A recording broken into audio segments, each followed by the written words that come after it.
First things first, how did you find it?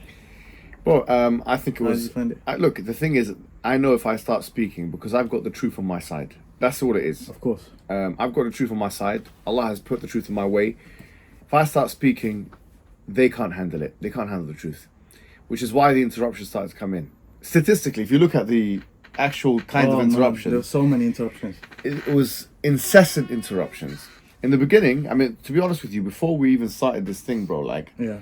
we I was saying to them, I could see this is not going to work. Why? And I had this whole conversation with them and had back and forth. As in with the producers of the show. Producer of the show. I said to them, look, if you want to do a proper, because they said Oxford style debate, that's what they said to me in the email. That was not. If you want an Oxford style debate, they need to give me 5 minutes and him 5 minutes and me 5 minutes and him 5 minutes and something like that. Then he can ask some questions, or it could be like this. Yeah. What they said to me is, no, you'll have a maximum of a minute, or something to that effect. You have a maximum of a minute. Yeah. They didn't actually stick to the structure that they said they were going to do. And so the structure of it being like a minute uninterrupted, that's not good enough for an hour or an hour 15-minute kind of debate, because that's 4 minutes out of an hour 15. Yes.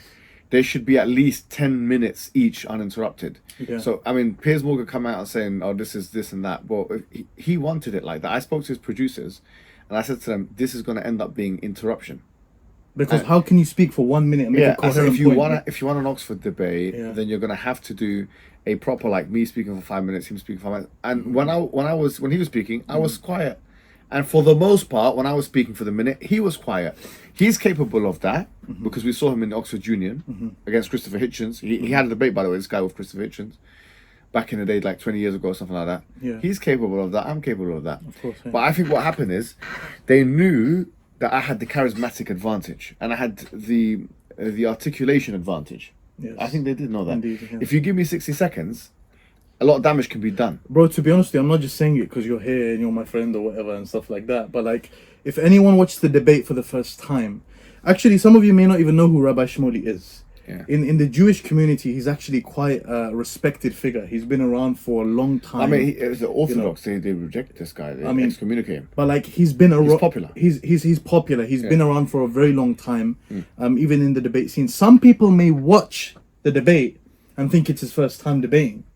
That's how. Well, he was actually trembling. Like, he and was I don't sidelined. mean, Even no, you can even see- Piers. I don't know if anyone saw, but his hands were like this. Yeah. They were actually like this. And from the moment he saw me, he started trying to suck up to me, asking me about my family and stuff like that, trying to be nice to me and so good and, As and in all that behind kind the of stuff. camera? Yeah, and he's trying to suck up to me, bruv. Like, with all due respect, your son is in the IDF. You're shaking hands with Netanyahu. You're talking about this. You're talking about that. You're justifying. You want me to be good with you. The fact that we're even having a conversation with you is a. Bro, it's not even a conversation. Yeah, like, it's like a. it is what it is. Like, I'm gonna go hard on you, bro, Yeah, and that's all yeah, it is. You gotta expect that. When you see me, you better start swinging because I'm gonna start swinging intellectually. Because at the end of the day, that's all I'm there for.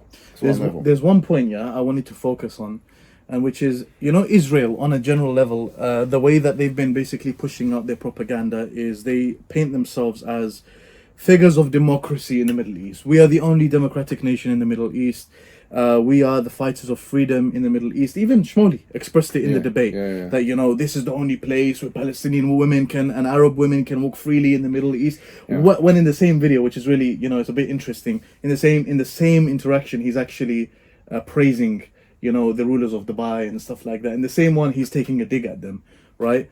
So this is an idea that they push, which is, we are, the givers of freedom, etc. We are not an apartheid state. When the reality is, when we look at the situation in the West Bank, and we look at the situation in Gaza, and we look, for example, the Gazans cannot go in and out freely as they would like to. We look at the West Bank, there's no Hamas in the West Bank. And we see people being put through really bad, things in the West Bank as well. Many people have actually died since October the 7th. Any last words, brother, for the Well, people? that's it. So with the Shmuley, unholy Shmuley. Shmuley. Yeah, honestly, that guy. I don't think he had it coming. But what Piers Morgan, I admire him a little bit for what. After getting rocked the first time, he came in the second time. He wanted to get Piers Morgan, yeah? Piers Morgan, and he don't mind getting rocked again. So I don't know what it is, but you're never gonna win against the truth. That's the truth. That's the truth. I respect Piers Morgan for bringing on people who represent the Palestinian side. And we shouldn't be too harsh with him because Yeah. he's slowly coming our side. But at the same time, you can put pressure on him because he's now condemned the settlements. Good. Yes. He needs to. And by the way, he stuck apartheid. by that. Yeah, he did. He stuck by it, even when you said it. He didn't backtrack. We need to pressure him on apartheid because Yeah. that is.